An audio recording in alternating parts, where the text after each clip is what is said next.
Cetaknya itu udah gratis, free buat 50 UMKM. Nah ini apa nih Bu, syarat-syarat buat mengajukan PIRT, halal, sama BPOM? Mari nge-vlog di Kebunisen. Assalamualaikum warahmatullahi wabarakatuh. Selamat datang di vlognya Kebunisen. Oke, dari kemarin banyak banget yang nanya soal, Bang, urus perizinan gimana, Bang? Soal izin ke dinas kayak gimana? Nih sekarang aku udah ada di Dinas Koperasi dan UMKM di Karawang, dan bersama Bu Leoni ya.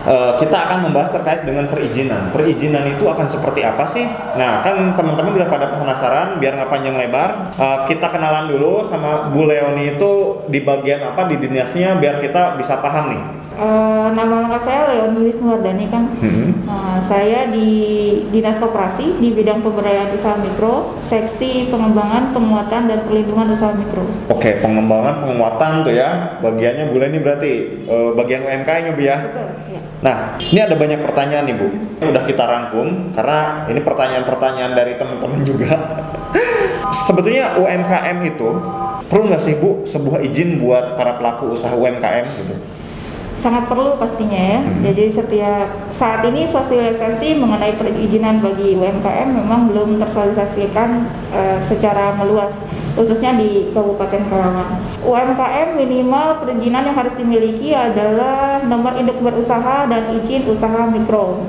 Kalau dulu kita mengenalnya dengan SKU, surat keterangan usaha gitu. Kalau sekarang itu sudah sistemnya secara online, jadi nanti setiap pelaku usaha daftar online ke OSS ya, online single submission, itu bisa dilakukan sendiri oleh pelaku usaha.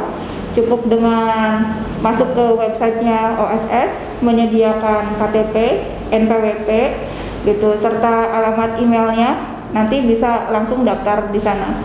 Prosesnya cukup 10 menit saja, nanti sudah bisa dapat langsung nomor induk berusaha dan izin usaha mikronya. Oke, jadi fungsi dari buat izin itu sebetulnya dampaknya apa sih Bu buat UMKM? Itu fungsinya sangat besar ya Kang. Jadi khususnya untuk perluasan usaha mereka gitu. Itu legalitas sebagai payung hukum bagi mereka dalam berusaha. Jadi kalau misalnya dulu mindsetnya jualan itu hanya sekedar jualan dapat uang, kalau sekarang dengan kondisi yang sekarang nih ya, ketika penjualannya itu lebih ke arah digital marketing gitu, otomatis perizinan itu sangat-sangat diperlukan. Nah itu ya teman-teman, nih inget ya, soalnya banyak juga aku mah cukup aja sih jualan aja. Nah itu mindsetnya. Kalau teman-teman cuman udah jualan aja sih, nggak usah ngurusin izin ribet dan sebagainya. Nih teman-teman, kalau teman-teman pengen usahanya itu berkembang lebih luas, izin itu diperlukan. Nah jangan sampai teman-teman merasa udah aman di sini doang, padahal kalau misalkan teman-teman bisa mengekspansi keluar, itu bisa lebih cepat berkembang kayak gitu. Betul banget Pak. Nah, terus nih Bu, tadi kan ada disinggung OSS, kemudian NIB, IUMK, itu bisa dijelasin nggak Bu? Soalnya, Bang, OSS apa sih, Bang? NIB apa sih? Nah, kita pretelin nih. OSS apa nih Bu? Satu-satu. OSS apa? Kemudian NIB apa? Sama IUMK itu apa? Ya, OSS itu layanan perizinan secara online gitu. Jadi kalau dijabarkan OSS adalah online single submission, artinya kita melaporkan perizinan usaha kita gitu ya di Badan Penanaman Modal, itu skalanya nasional. Jadi ketika kita daftar sudah tercatat usaha kita di BPM tersebut. Jadi dari OSS itu nanti kita akan dapat yang disebut dengan NIB dan IUMK. Nah, jadi itu ada proses awal perizinan sebuah usaha. Kalau NIB-nya itu apa Bu? Nomor induk berusaha. Nah, nomor induk berusaha kayak NIK ya, kalau di KTP itu NIK. Betul. Betul, registrasi atas usaha kita. Nah itu ya, jadi udah dijawab tuh sama Bu Leoni apa itu OSS. Itu OSS itu tadi apa? Online single submission kayak gitu. Jadi tempat buat daftarnya secara online biar bisa dapetin NIB sama IUMK. Nah itu ya teman-teman. Jangan nanya-nanya lagi. 10 menit saja, bisa dilakukan sendiri, bisa lewat HP, bisa di warnet, dan tanpa harus berbayar. Nah, nanti kemungkinan teman-teman bakal ada, Bang, tolong bikinin tutorialnya. Udah, nanti kita buatin. Itu gampang, cuma 10 menit ya Bu ya? Betul, 10 menit saja. Kayak gitu. Nah, kemudian Ibu, khusus untuk kayak makanan atau minuman ringan, kayak snack kayak gitu nih. Nih buat para pengusaha snack nih ya, itu izinnya ada apa aja nih Bu?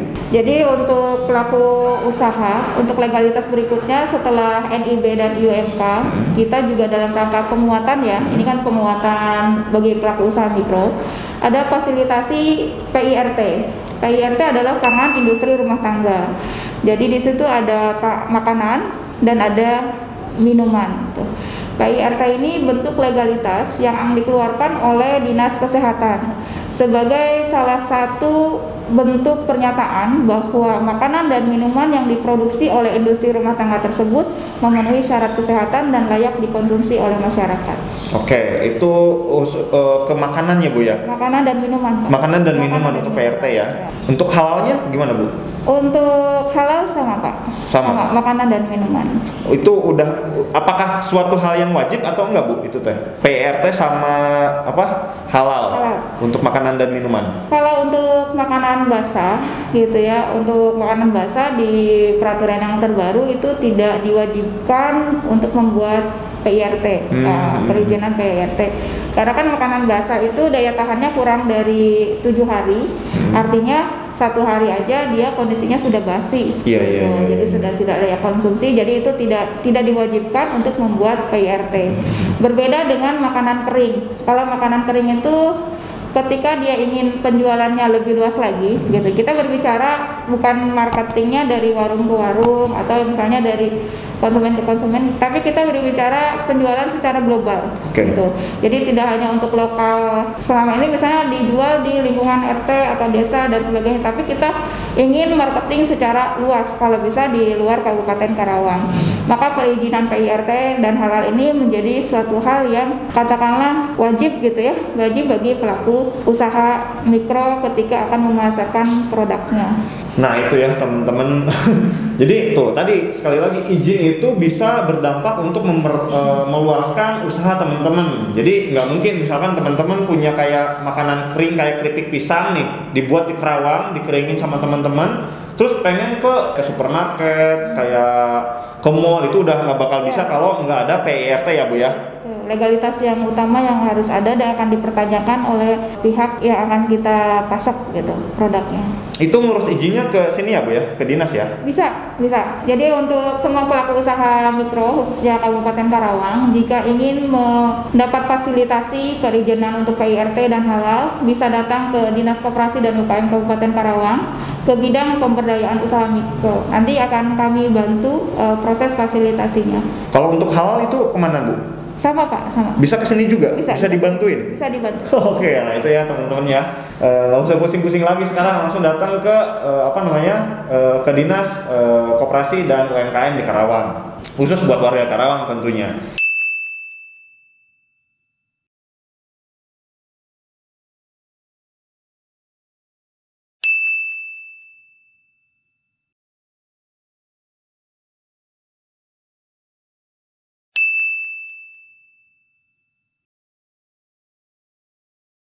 Nah, kemudian Bu, ini aku juga dengar informasi terkait dengan minuman, khusus buat minuman, katanya perlu BPOM nih Bu. Betul, ya.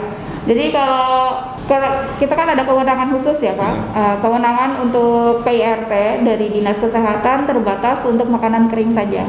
Sementara untuk minuman, kemudian frozen food, itu kewenangannya ada di BPOM. Kalau kita kan Provinsi Jawa Barat, adanya di Bandung. Di Bandung ya. Jadi khusus untuk BPOM, untuk minuman yang mungkin diawetkan gitu ya, bisa Minuman bertahan. dan frozen food Pak. Oh, minuman dan frozen food yang tentu aja itu bisa bertahan lama, itu perlu BPOM.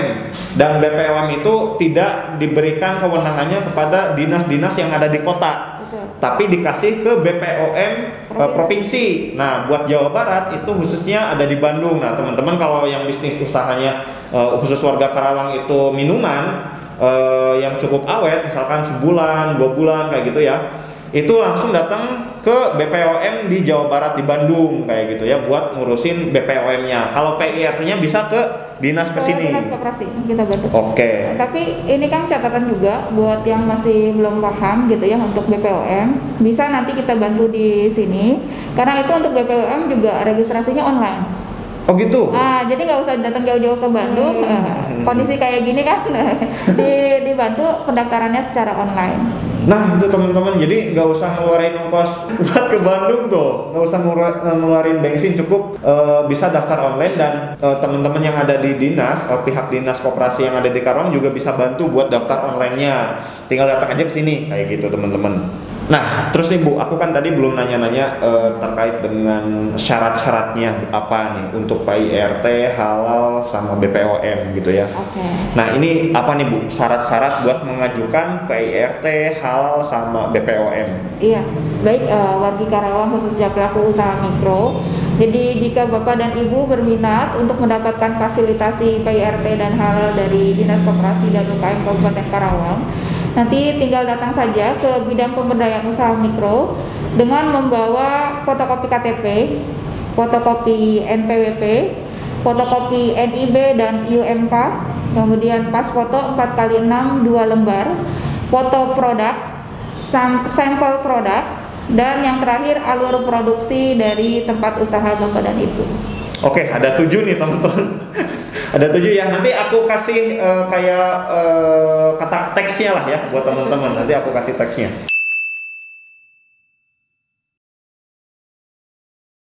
Nah, kemarin juga kan sempat ngobrol-ngobrol ya Bu sama Ibu sama yang lain. Katanya ada program nih, ada program dari dinas yang bisa membantu UMKM terkait dengan hal-hal perizinan kayak PIRT dan halal tuh Bu. Nah, itu programnya apa tuh Bu?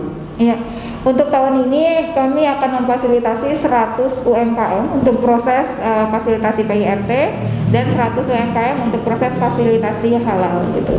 Jadi Bapak dan Ibu tinggal datang saja, mendaftarkan diri, membawa persyaratan yang tadi sudah disampaikan, mengikuti sosialisasi, nanti akan dapat survei ya, akan survei dari Dinas Kesehatan untuk PIRT, kemudian ada penyuluhan keamanan pangan, dan yang terakhir akan dapat sertifikat PIRT dari Dinas Kesehatan. Untuk halal juga sama, jadi nanti akan ada proses sosialisasi tentang halal dari LPPOM MUI Bandung. Jadi nanti setiap pelaku usaha akan mendapatkan informasi apa itu halal, kemudian apa saja yang harus dipersiapkan untuk mendapat sertifikasi halal dari LPPOM MUI Bandung gitu. Jadi fasilitasi ini tersedia bagi saat ini baru 100 kan, mudah-mudahan tahun depan bisa bertambah 100 untuk PIRT dan 100 untuk halal gitu. Oke, jadi tahun 2021 nih ya, di Januari ini mungkin programnya selama 1 tahun itu kuotanya sekarang ada 100 ya Bu? 100, tapi perlu diingat kita buka pendaftaran mulai Januari, pelaksanaan PIRT itu antara akhir Februari dan awal Maret. Jadi kita close pendaftaran sampai pertengahan Februari 2021. Oke, cuman sekitar 1-2 bulan ya Bu ya? Iya, karena kan kuotanya hanya 100. Iya betul. Jadi itu harus cepet nih. Untuk teknisnya sendiri daftarnya harus online kah di tempat masing-masing atau bisa langsung datang ke kantor Dinas Koperasi? Cari aja Ibu atau boleh ketemu saya, boleh ketemu staf saya, boleh. Oke, kayak gitu ya. Tinggal bilang aja ke sini saya pengen ikutan program daftar PIRT dan halal. Daftar PIRT dan halal kayak gitu ya. Tinggal tanyain aja ke lingkungan di sini, baik itu ke security atau langsung masuk tanyain yang sedang bertugas di dalam kantor dinasnya kayak gitu aja ya. Oke. Atau teman-teman bisa juga sebelum tadi tanggal yang tadi itu bisa order desain dulu nih ke kebun desain kayak gitu biar nanti datang ke sini desainnya udah oke ya Bu ya. Kayak gitu. Dan mungkin dari kita juga bisa bantu buat langsung ke sini kayak gitu selama kuotanya masih ada, dan itu pasti berlaku tadi tuh dari bulan apa tuh Januari sampai Februari pertengahan. Februari pertengahan ya. Oke, dari sekarang cepet-cepet Oke, pertanyaan terakhir mungkin ya ini teman-teman. Jadi kan kayaknya yang barusan dijelaskan sama Bu Leoni itu lebih masuk ke program penguatan dan perlindungan hukum kayak gitu ya. Nah, sekarang tadi ada juga pengembangannya nih Bu, program pengembangan dari setelah tadi kayak gitu. Itu ada nggak Bu di sini? Ada, karena kami ingin memfasilitasi secara simultan ya, menyeluruh gitu, tidak hanya untuk fasilitasi perizinannya saja. Jadi ketika produk dia sudah punya produk, sudah punya perizinan, maka kewajiban kami selanjutnya adalah membantu proses pemasaran dari produk tersebut. Nah, kami kemarin sudah di launching sama Ibu Bupati Karawang pada Hari UMKM Nasional, itu tanggal 12 Agustus 2020, galeri UMKM pertama yang ada di Kabupaten Karawang. Jadi galeri ini tujuannya untuk selain menampung produk-produk UMKM Karawang, juga sebagai sarana pemasaran produk UMKM Karawang gitu. Jadi kan selama ini mungkin kita masih bingung ya, kalau mau bawa oleh-oleh keluar kota nyarinya di mana sih gitu. Kalau sekarang dengan adanya galeri memudahkan masyarakat Karawang untuk mencari produk-produk UMKM Karawang gitu. Selain itu juga kita bantu pemasaran ke toko oleh-oleh yang ada di Kabupaten Karawang, Kang. Nggak cuma galeri aja. Ya, kemarin kita sudah kerjasama sama Lavanda Brownies, kemudian toko Dela Jaya. Juga ada beberapa toko-toko lainnya yang memang sudah siap menampung produk-produk UMKM Karawang.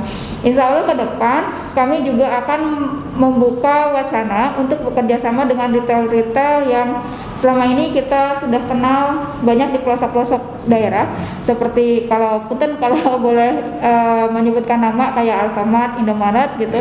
Nah, kita mau coba ke sana untuk memasarkan produk-produk UMKM Karawang. Oh, kayak bikin kayak misalkan stand-nya khusus UMKM Karawang kayak gitu mungkin ya Bu ya? Betul, jadi ada pajak UMKM karena di situ 10% ya, 10%-nya di dalam perizinan, di perizinannya harus ada lokal untuk produk Karawang. Oh iya, benar mantap. Nah itu ya teman-teman. Jadi selain teman-teman dilindungi secara hukum dengan tadi perizinan, kemudian dikuatkan kayak gitu ya.